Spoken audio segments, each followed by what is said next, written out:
e agora fica eu perguntando por quê, por quê, por quê, por quê que o povo não quer Deus. E agora fica eu perguntando por quê, por quê, por quê, por quê que o povo não quer Deus.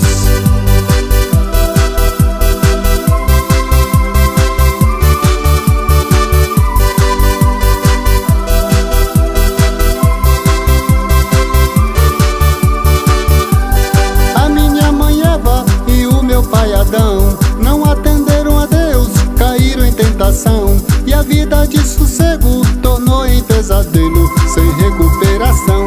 E agora fica eu perguntando por quê, por quê, por quê, por quê que o povo não quer Deus.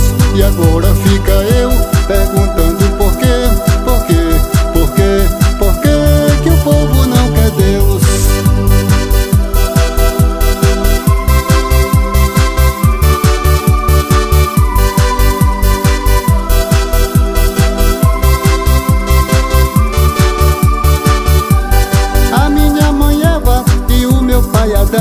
Não atenderam a Deus, caíram em tentação, e a vida de sossego tornou em pesadelo, sem recurso.